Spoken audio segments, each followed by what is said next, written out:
전국 현장을 발로 뛰는 맛이 보이는 소식 뉴스보다 맛집입니다. 오늘도 요리하는 기자 이기진 기자 나오셨습니다. 어서 오세요. 네, 안녕하세요. 네. 대체 휴일을 하루 앞둔 아주 여유로운 일요일인데요. 오늘은 어떤 곳을 소개해 주십니까? 네, 어제가 부처님 오신 날이었죠. 예. 네, 그래서 이번에는 경북 군유군에 있는 아주 특별한 부처님을 소개해 드리려고 합니다. 그런데 기사 보니까 흥분하기엔 아직 이르다. 뭔가 대단한 게 발견됐나 봐요. 네, 그렇죠. 1962년이에요, 저때가. 예. 10월인데 그러니까 지금부터 60년 전이죠. 네. 동아일보의 대서특필된 내용인데 내용을 보시면 문헌에도 없는 귀한 보물이 발견됐다. 거대한 절벽에 석굴지송돼 있고 그 안에 부처님이 모셔진 것인데 한번 사진 한번 보세요. 보면 이제 깎아질 듯한 절벽 위에 절벽 속에 굴이 있는데 그 안에 부처님이 모셔져 있습니다. 자, 저런 모습이에요. 정말 상당히 깊더라고요, 가보니까. 근데 어떻게 저렇게 높은 절벽 안에 그 굴을 파고 그 안에 부처님들을 모셨을까요? 정말 뭐 경이롭다는 표현밖에 안 되는데요. 그래, 저도 이번에 깜짝 놀랐는데요. 이 조사 결과에 따르면 저 부처님, 저 석굴이 우리가 잘 아는 경주 석굴암보다 무려 100년이나 먼저 만들어졌다고 합니다. 네. 그리고 이번에 저도 처음 알았는데요. 이 불상의 이제 손 모양 있지 않습니까? 손 모양은 예를 들어서 중생의 구제, 뭐 깨달음의 진리, 이런 거를 나타내는 메시지를 표현하시는데 지금 저 가운데 보신 본부를 보시면 손 모양이 보통 이제 이런 모습이잖아. 이런 모습도 있고 이런 모습도 있고. 그런데 보면은 오른손이 오른쪽 무릎 위에 이렇게 올려져 있죠. 그냥 올려져 있네요. 근데 저거를 항마촉지인이라고 그래요. 항마촉지인. 네, 그래서 이제 무슨 뜻이냐면 그 수행을 하는데 방해가 되는 악마에 정하고 무찌르고 수행할 때 지신의 도움을 받았다. 이렇게 이야기를 한답니다. 네, 그러니까 이런 모습을 하고 있는 부처님은 우리나라 역대 불상 중에서 군위 부처님이 최초라고 합니다. 그래서 저 보도가 나간 뒤에 2개월 후에 보물로 지정이 됐어요. 그래서 오늘 유서 깊은 고향 경북 군유군으로 한번 떠나겠습니다.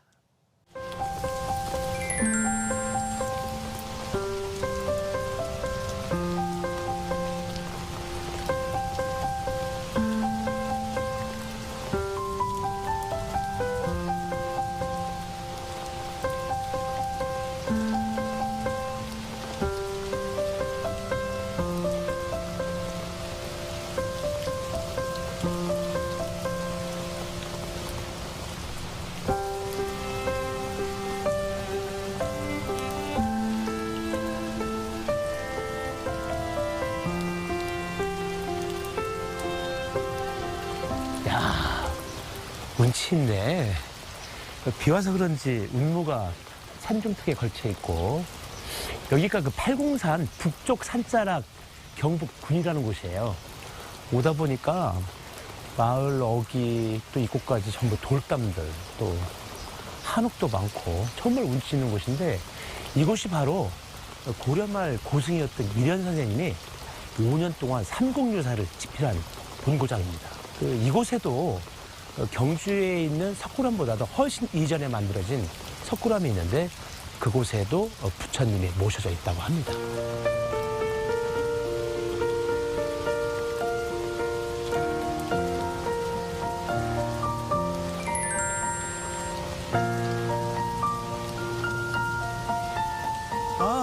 부처님이 저기 계시네요, 저기.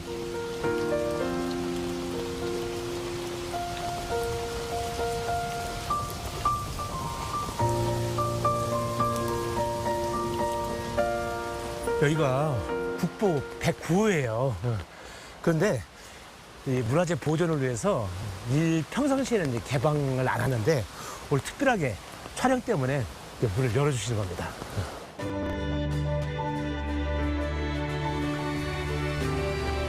야, 이런 곳에 어떻게 부처님을 모셨을까? 거대한 자연 암벽을 뚫어 만든 석굴. 그 안에 생존 불상이 모셔져 있습니다.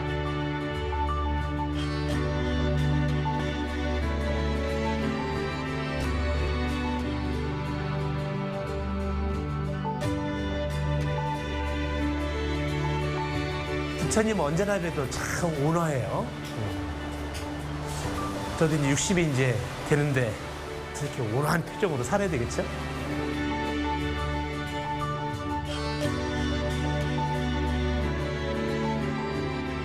1927년 여기 마을에 계시는 최두선이란 분이 예. 석청을 따기 위해서 올라갔다가 실수를 해서 미끄러져서 이게 발견이 된 것입니다. 그때 그분이 발견할 때는 이 부처님 앞에 덤불이 많이 있었어요. 뭐 집 같은 덤불이 있었고, 그리고 밖에는 또 이렇게 사람이 여기 안 오다 보니까 칠등굴이 막 이렇게 흩어져 있어서 이렇게 지나다니는 사람들이 여기에 부처님 있다라고 생각을 못했습니다. 아 근데 1960년대 초에 박정희 대통령도 여기 오셨었다면서요? 네, 그분으로 인해서 3개월 동안 연구 끝에 여기 국보 109호로 지정이 됐습니다. 다리가 없어서 다리 놓고 예. 이렇게 재단을 쌓고 하는데 그 당시 돈으로 3천만 원을 시주를 하시고 가셨습니다. 네.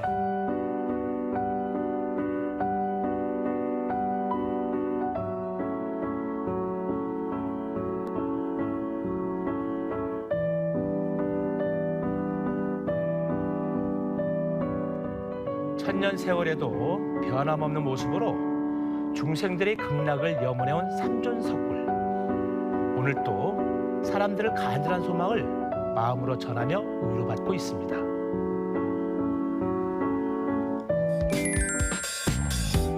부처님을 만나고 인근의 맛집을 찾았습니다.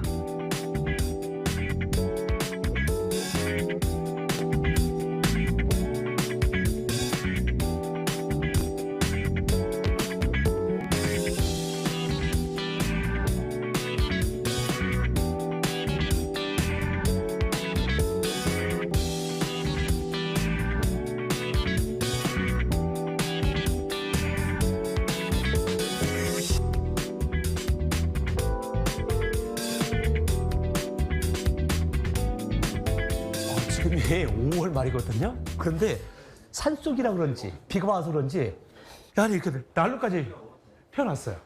어휴, 맛이 딱 진짜 맞게 해놨네. 아유, 야 이제 예, 이게 그 유명한 오리불고기. 네네. 엄청 푸짐하네. 재료도 많고. 가만있어 봐. 이 집이 오리 불고기가 시그니처 메뉴라고 그러던데. 네네, 시그니처 메뉴. 그 비결이 뭐예요? 이거 오리가 뭐 좋아서 그런 거예요? 예, 저희도 일단 오리도 이제 굉장히 싱싱하고. 네, 엄청 그리고, 푸짐하네. 예, 양념도 이게 오리를 구우면 구울수록 양념이 예. 굉장히 고기하고 우러져가지고 풍미도 있고 맛있어요.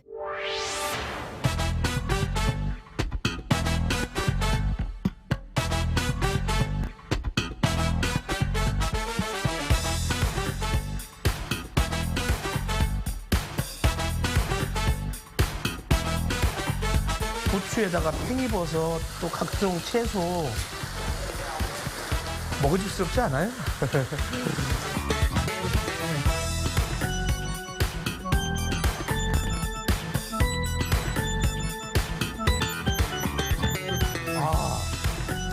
이런 얘기가 있죠. 운동선수가 했던 이야기라는데 무슨 고기는 뭐 누가 사줘도 먹지 말고 어떤 고기는 그냥 누가 사주면 먹고 그런데 오리고기는 내 지갑을 털어서도 먹어라 할 정도로 오리가 몸에 많이 좋다고 하죠. 전 세계를 보면 소고기나 돼지고기를 안 먹는 국가나 종교는 있어도 오리고기를 안 먹는 문화는 없잖아요. 그렇죠? 그러니까 오리가 식품 영양학자들 얘기는 뭐 불포화 지방산 함량이 높다 해가지고 좋다는데 아무튼 입으로 들은 건 다 맛있지 뭐.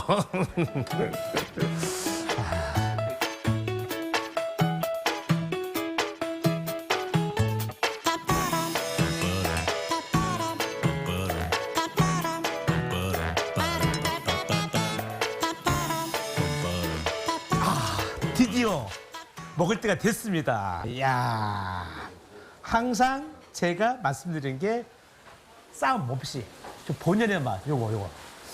오리가 지방층이 좀 좋아요.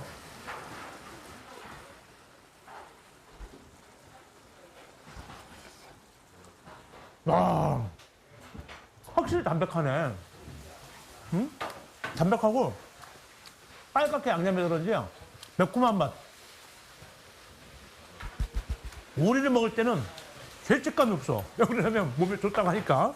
응? 한번 먹어볼래? 이쁘지? 한번 드셔보세요. 이거 나 혼자 다 먹을 수 있을 것 같은데. 자, 맛이 어떤지 먹어봐.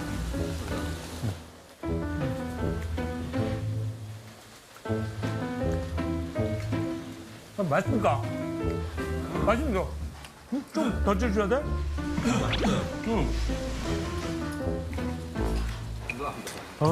이게 이 국물이 쫙 이제 양념에다가 채소는 육수가 딱 배어가지고 야.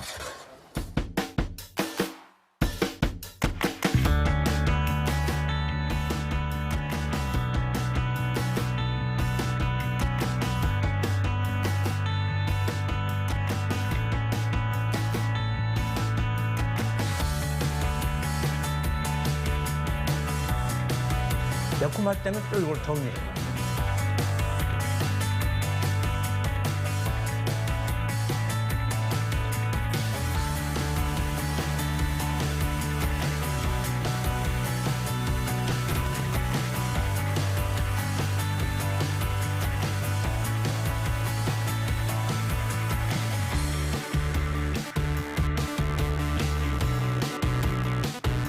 얼마나 맛있겠냐.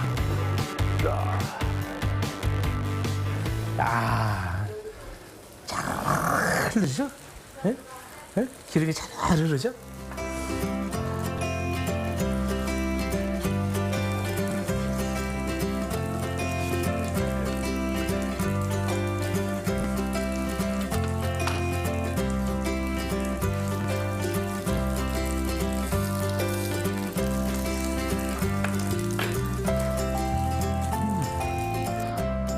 비 오는 날 진짜 운치 있는 돌담길 그리고 아주 자비로운 부처님 뵙고 야 정말 맛있는 음식도 있고 그런데 좀 안타까운 소식이 이 군위가 또 다른 지역도 마찬가지지만은 인구 소멸 지역으로 급격하게 이제 인구가 줄어든다 그래요. 그러다 보니까 오늘 7월부터 대구시로 이제 편입이 된다고 그래요. 대구랑 이제 통합이 되면서 모두 공공복지 서비스, 시설 또 지원 이런 것들이 이제 대구시에 준하는 뭐 그런 단계로 올라간다고 그래요. 아무튼 군위가 이제 새로운 출발하는 건데 다시 군위에서 아기 울음소리가 들리고 많은 사람들이 찾아올 수 있는 또 행복한 그런 군위가 되기를 기대해 봅니다. 응원합니다. 응원해요. 예. 험한 길, 마당 호간, 정성과 세월이 천년을 헤아리고 단단한 바위 동굴 속 부처님이 우르르 건네는 오랜 믿음의 땅, 그곳은 경북 군위입니다.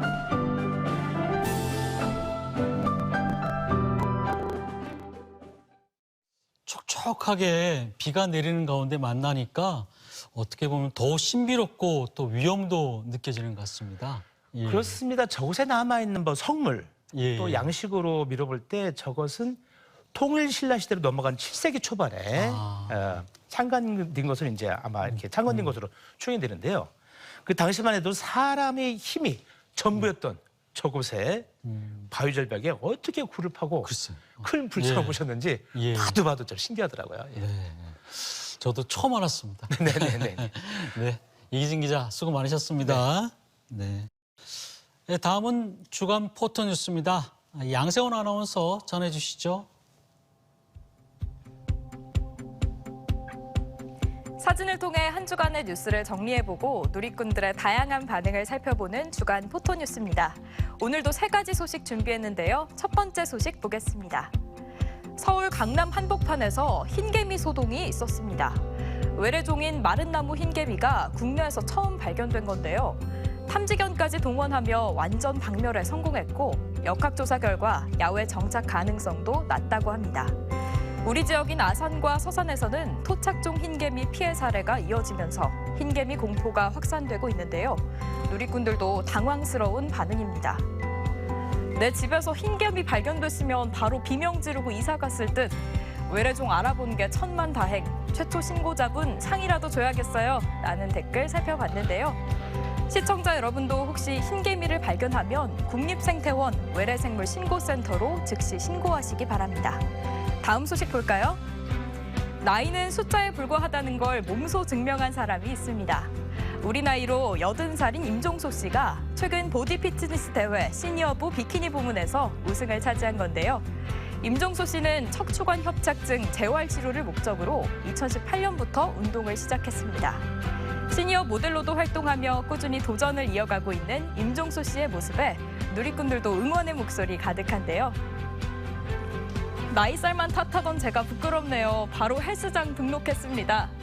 헬스 3년 차인데 저분보다 몸에 안 좋습니다. 운동 자극받고 갑니다. 라는 반응 살펴봤습니다. 100세 시대를 맞아서 노년의 건강이 중요해지고 있는데요. 건강을 잃으면 모든 걸 잃는다는 말처럼 활기찬 인생을 위해 가벼운 운동부터 시작해보시는 건 어떨까요? 오늘의 마지막 소식입니다. 전국 유일의 학교폭력 피해자 전문 지원 시설인 해맑음센터가 개교 10년 만에 문을 닫았습니다. 건물이 낡아 안전진단에서 최하 등급을 받는 등 안전 문제로 인해 교육부가 퇴거 명령을 내렸기 때문인데요. 재학 중이던 7명의 학생들은 지난 19일 눈물의 수료식을 끝으로 뿔뿔이 흩어지는 신세가 됐습니다. 누리꾼들도 안타까운 마음으로 이들을 응원하고 있는데요. 하나뿐인 시설을 폐쇄하는데 대안은 없다니 학생들만 또 상처받는 현실이 답답합니다. 학폭 피해자들한테 희망을 주던 곳인데 이제 피해 학생들은 어디서 위로받아야 되나요? 라는 반응이 있었습니다. 해맑음센터 관계자와 학교폭력 피해 학생 그리고 가족들을 더 화나게 하는 건 교육당국의 무책임한 태도라고 하는데요. 상처받은 학생들이 충분히 회복할 수 있도록 최선의 조치가 이루어지길 바랍니다. 지금까지 주간 포토뉴스였습니다.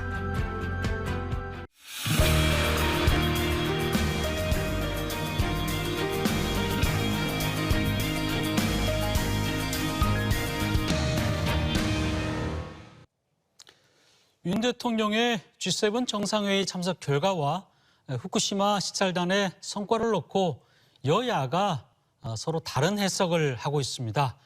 특히 후쿠시마 시찰단은 국민의 건강과 직결된 문제라서 많은 관심이 쏠리고 있는데요. G7과 후쿠시마 시찰단에 대해서 토론하는 시간 마련했습니다. 오늘 함께 토론해 주실 두 분 소개해드립니다.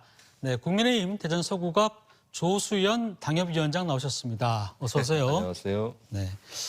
네, 박수연 전 대통령 비서실 국민소통수석 나오셨습니다. 어서 오세요. 안녕하십니까? 네, 윤 대통령이 G7 정상회의에 참여해서 한미일 정상회담을 통해서 공조를 더욱 강화했습니다. 또 일본 기시다 총리와 히로시마 원폭 한국인 희생자 위령비를 참배하고 피해자들을 위로했는데요. 먼저 G7에서 가진 한미일 정상회담이 안보와 또 경제, 외교에 도움이 될 것인가에 대해서는 논란이 팽팽한데요. 네, 윤 대통령의 G7 참석과 또 한미일 회담이 어떤 의미가 있다고 보시는지 이걸 좀 들어보겠습니다. 네, 조 위원장님 먼저. 네. 저는 이번에 대단히 그 성공적인 한미일 정상회담을 가진 것으로 저는 평가를 하고 있습니다. 원래 한미 동맹은 기본적으로 가치 동맹이죠. 그다음에 이번에 안보 동맹, 산업 동맹, 또 과학 기술 동맹, 문화 동맹, 정보 동맹이란 5개의 큰 축을 가지고 정말로 그야말로 혈연 관계, 혈맹을 입증한 것이 아닌가 그렇게 생각을 하고요. 일본과도 마찬가지로 뗄래야 뗄 수 없는 관계였지 않습니까? 이번에 마찬가지로 셔틀 외교, 핵심 외교를 다시 한번 부활한 것이다. 그렇게 생각을 해서 어차피 한국과 미국, 그다음에 일본은 아시아에서는 정말 자유세계의 대표적인 세 나라로 지금까지 그래 왔듯이 앞으로도 계속 굳건히 그런 동맹 관계를 유지해야 되는데 그것을 확인하는 차원에서 이번에 그 한미일 정상회담은 굉장히 의미가 깊다 그렇게 생각을 하고 있습니다. 네. 박수선님께서는 어떻게 보십니까? 이번에? 예, 지금 우리 조 위원장께서 말씀하신 그런 성과를 거두기를 저도 바라고 국민도 바랬을 것입니다. 한미일 정상회담은 스치듯 2분 동안 이루어졌습니다. 그 2분 동안 그 많은 이야기들과 합의가 있었을까요? 정말 믿을 수가 없는 일이죠. 그리고 이번 G7 이후에 미국의 중요한 태도 변화가 있었습니다. 지금까지 한미일 공조를 통한 중국의 견제 흐름이었지만 미국은 분명하게 이제 중국과 관계 개선을 해 나가겠다라는 그 취지의 이야기를 했어요. 미국은 러시아 우크라이나 전쟁에 지금 많은 비용을 들이고 있죠. 약 430조 원이 들고 있습니다. 더 이상 미국이 거기에 발목을 잡힐 수가 없죠. 지금 그러기 때문에 관계 개선을 통해서 중국과의 관계를 개선해야 될 필요성이 있는데 우리가 지적했듯이 우리 대한민국이 이런 어떤 정책 판단을 제대로 하지 못하고 한 미국에 너무 경도된 이러한 어떤 외교 전략을, 외교 방향을 너무 섣부르게 한다. 그래서 신냉전 질서에 빨리 빨려 들어간다라고 하는 것을 지적을 했는데 그것이 미국의 태도 변화로 여신이 증명이 되고 있지요.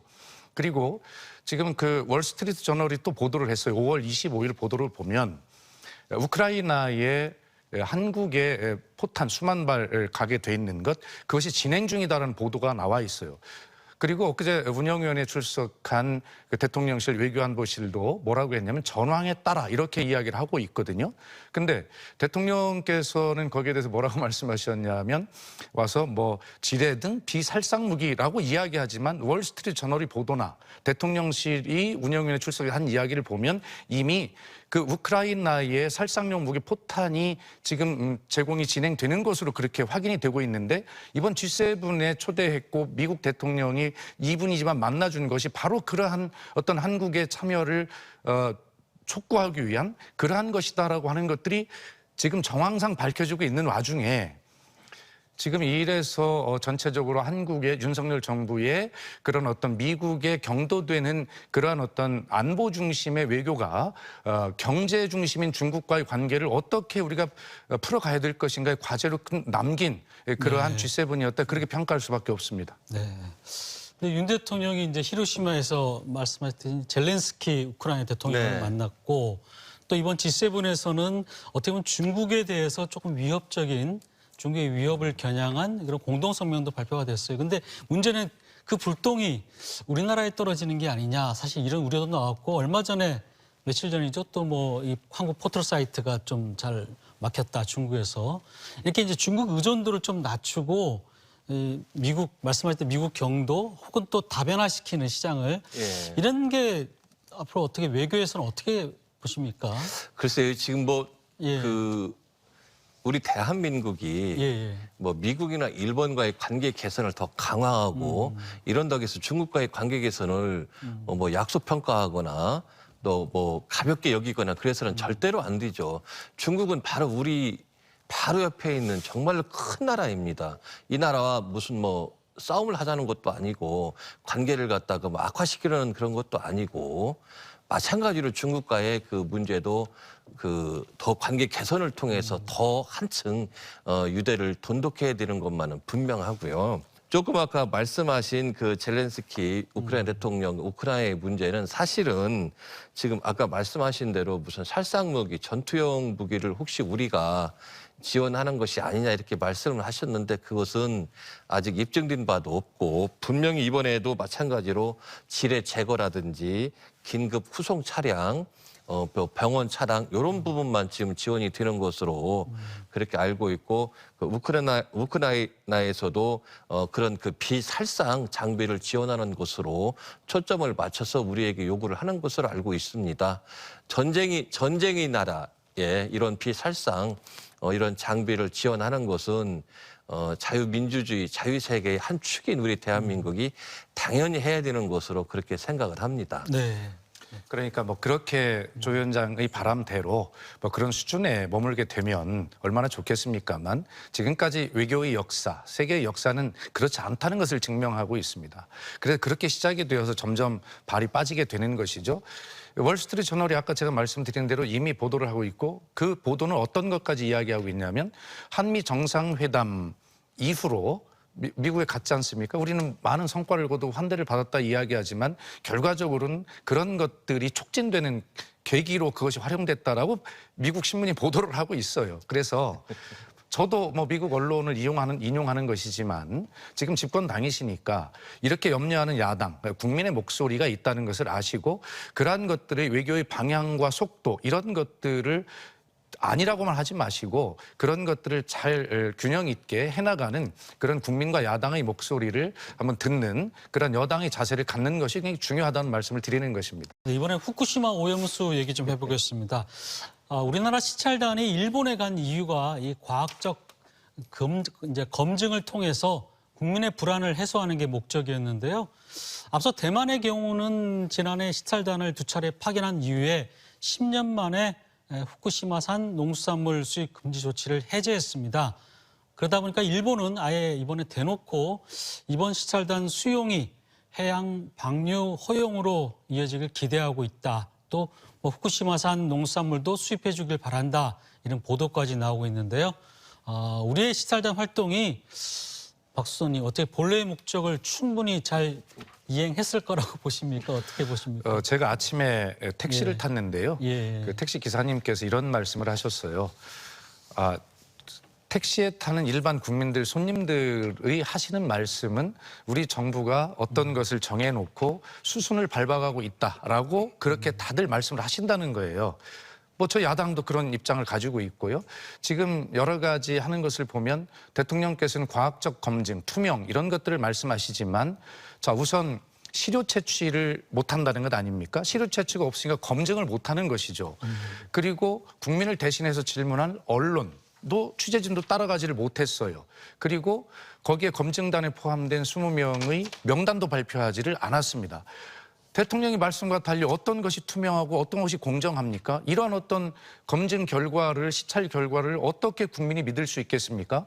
IAEA의 과학적 자료라고 하지만 IAEA는 원자력의 안전한 운용이라고 하는 원자력 결과 운용과 사용과 관련된 국제기구이지 그것이 100% 과학적이고 투명하다라고 그걸 인정할 수가 없는 것이죠. 또 IAEA 역시 일본 측이 제공한 자료와 시료를 가지고 했을 가능성이 많은 것이고요.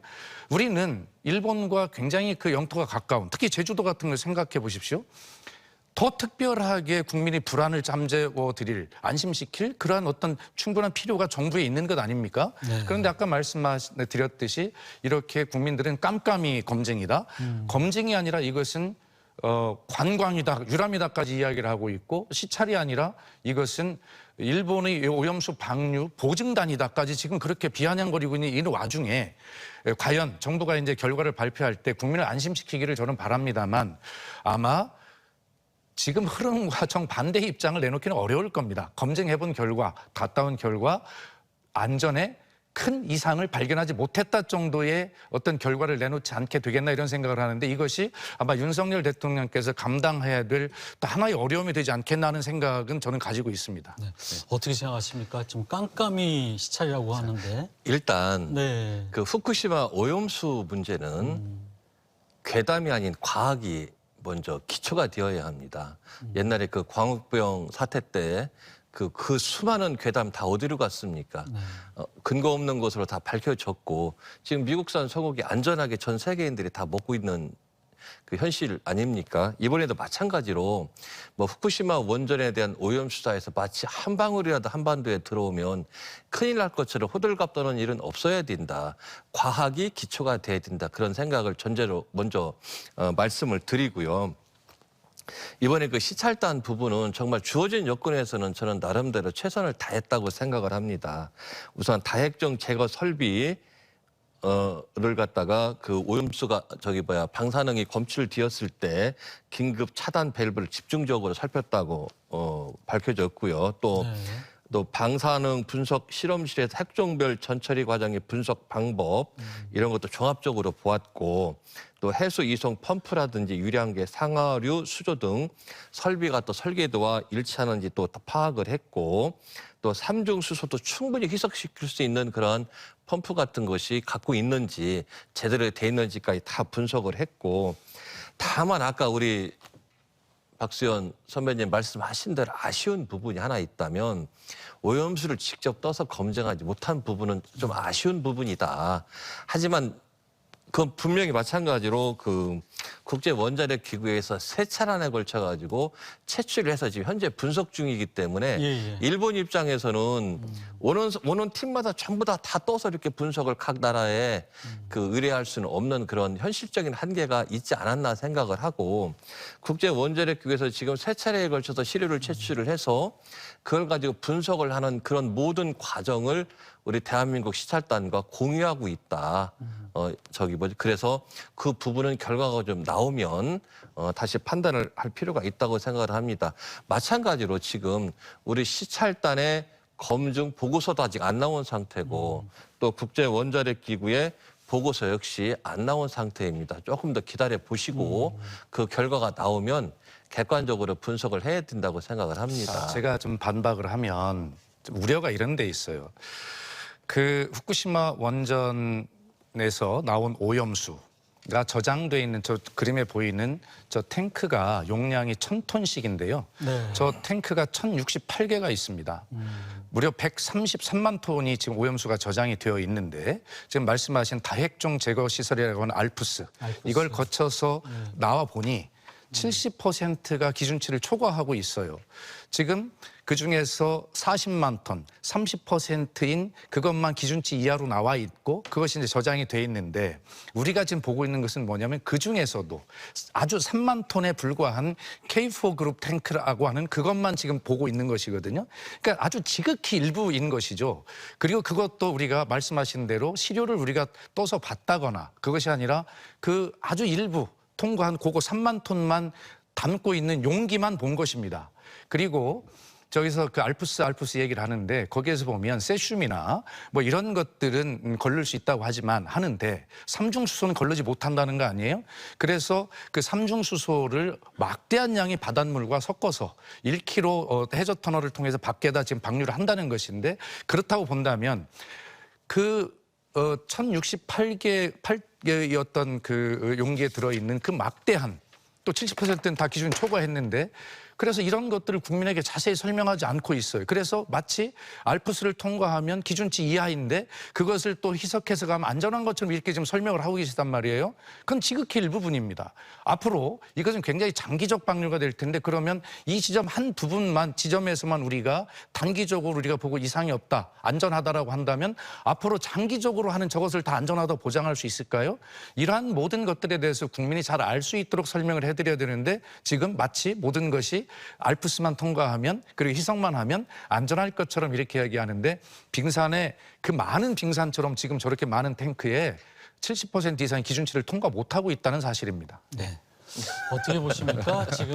지금 이제 가장 문제가 되는 것이 삼중수소 이야기를 많이 하는데 그 일본에서 삼중수소를 지금 그 완벽하게 제거는 안 되는 모양이에요. 그래서 이제 바닷물로 희석을 해야 되는데 그 농도가 일본의 배출 기준의 40분의 1이고 또 세계보건기구가 정한 음용 기준치의 7분의 1 정도로 굉장히 연하게 이렇게 배출을 튀는 모양인데 그래서 사실은 인체에 굉장히 안전하다는 것이 미국이나 미국 식품의약국 안전국에서도 다 그렇게 밝혀져 이야기를 하고 있거든요. 그다음에 이 그 오염수가 후쿠시마에서 나와서 한반도로 바로 온다고 지금 많은 우리 한국 국민들이 이야기를 하는데 그렇지 않습니다.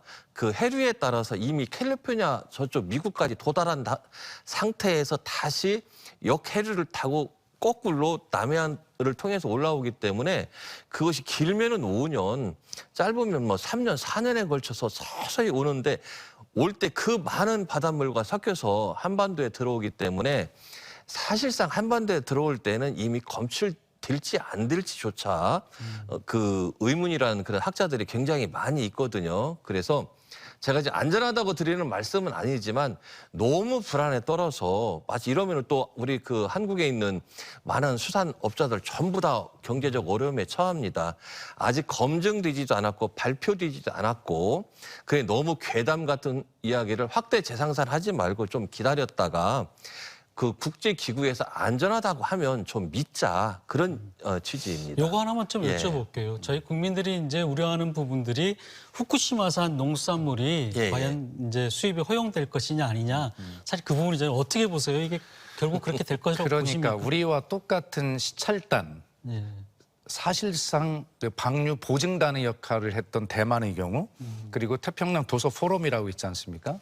그런데 일본 도쿄전력 측이 제공한 자료, 이거에 의해서만 검증을 할 수밖에 없었어요. 무늬만 검증이었죠. 그러니 이것이 이상이 있다라는 자료를 내지 못한 거죠. 그러니까 일본은 자 봐라, 이것이 이상이 있다, 안전하지 않다라고 이야기하지 못하기 때문에 후쿠시마산 식재료 수산물 수입 금지를 해제해야 된다라는 압력에 시달려서 결과적으로는 대만이 문을 열었어요.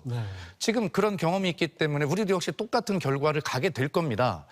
그러니까 일본의 농림수산상이 벌써 우리 시찰단이 가는 날 뭐라고 했습니까? 우리는 후쿠시마산 수산물이 수입 해제를 요구하고 싶다라는 이야기를 대놓고 하고 있지 않습니까? 일본의 속내가 어디 있는가 뻔히 들여다 보이는 지점이에요. 그렇기 때문에 이것은 바로 일본의 후쿠시마산 수산물 수입 재개까지 연결되는 그러한 어떤 면제부, 그러한 입구를 우리 스스로 열어주는 것인데 왜 우리가 이런 것들을 이렇게 쉽게 빨리빨리 해야 되는지 한일 관계의 미래지향적 중요성을 모르는 사람이 어디 있습니까? 그러나 거기에 대해서 과거사 문제도 일체 뭐 얻은 것도 없고 그러면서 기시다가 G7 이후에 한국에 올 예정이었을 것으로 저는 생각합니다만 G7 이전에 급히 와가지고 어떤 국제사회에 한국을 들러리 세움으로써 G7에 초대해가지고 봐라, 가장 가까운 한국마저도 이 문제에 대해서 시찰단을 보낸다고 하고 이렇게 되니 세계 문제 없다라고 이러한 어떤 기시다 외교의 성과에 밖에는 보이지 않는 그런 것이거든요. 아마 저는 단언하건대 대만과 이런 나라처럼 우리도 그러한 어떤 과정을 지금 거쳐가는 중이 아닐까라는 강한 의심과 걱정을 가지고 있습니다. 네. 어떻게 보세요? 그 후쿠시마산 농산물 수입 문제는 그 김대기 대통령 실장이 엊그제 분명하게 못을 박았습니다. 안전이 확보되지 않으면 안전이 검증되지 않으면 수입하지 않겠다라고 분명히 못을 박았고요. 사실 그거 간단합니다. 후쿠시마 농산물 갖다가 검사해서 방사능이 검출이 되면 수입할 수가 없는 것이죠. 그 부분에 대해서는 정부를 믿고 좀 기다려 주셔도 무방하지 않을까 생각을 합니다. 아니, 조연자님께서 법률가시니까요. WTO는 그렇게 간단한 데가 아닙니다. 지금 우리가 후쿠시마산 수산물을 수입을 규제하는 근거는 뭐냐면 바로 그러한 것 때문에 WTO 등 국제 질서에 의존해서 우리가 수입 규제를 할 수 있지 않습니까? 그런데 만약에 이 문제를 우리가 검증하지 못하고 문제가 있어라고 반박하지 못한다면 그 근거가 없어지는 거예요. 그렇다면 일본은 WTO 등에 제소를 해서 이유가 없는 짓을 한국이 하고 있다라고 그렇게 나오지 않습니까? 그때 어떻게 대책을 세울 겁니까? 이 문제에 대해서 대통령실의 지금 답변은 너무 그야말로 선의적이고 너무 안일하다는 생각인 거죠. 네. 답변 듣고 마무리하겠습니다. 예. 이 부분은 우리 아직 일어나지 않은 일입니다. 첫째로 그 우리 시찰단의 검토 보고서도 안 나와 있고 또 국제 원자력 기구의 보고도 아직 안 된 상태고요. 또 마찬가지로 우리가 지금 후쿠시마 농산물을 갖다가 수입한다고 결정도 하지 않은 상태입니다. 다만 그렇기 때문에 대통령실에서도 원론적인 이야기를 할 수밖에 없는 것이거든요. 원론적인 이야기는 간단합니다. 안전이 확보되지 않으면, 안전이 보장되지 않으면 수입할 수가 없는 것이죠. 지금 WTO 말씀을 하셨지만 우리가 자체적으로 검증을 해서 방사능이 나오면 절대 그것은 뭐 수입할 수 없는 것은 확실합니다. 그러니까 그 부분은 조금 더 기다려 보시는 것이 어떨까 싶습니다. 이 후쿠시마 원전의 문제는 체르노빌과 함께 인류가 경험했던 유일무이한 7등급 재난이라고 그렇게 발표돼 있어요. 체르노빌은 지금 수십 년이 지났음에도 죽음의 숲입니다. 그런데 그와 똑같은 등급을 기록한 후쿠시마 원전이 이렇게 쉽게 해결이 될까요? 그리고 일본이 말대로 안전에 이상이 없다면 그 많은 저 오염수 알프스로 저 핵 제거해서 그리고 일본이 농업용수나 공업용수로 사용하면 되지 세계 선진국이 왜 이렇게 해양 방류를 해서 국제사회 문제를 일으킵니까? 그렇게 이야기하는 것이 일반적인 국민의 눈높이의 질문입니다. 네, 알겠습니다. 두 분 말씀 오늘 여기까지 듣도록 하겠습니다. 네. 어쨌든 후쿠시마 시찰단 결과를 좀 보고 다시 한번 토론해야 되지 않을까 생각이 좀 들고요. 오늘 나와주셔서 고맙습니다. 감사합니다. 네, 감사합니다. 예. 네, 오늘 뉴스 큐레이터 시선은 여기서 마치겠습니다. 함께해 주신 여러분 고맙습니다.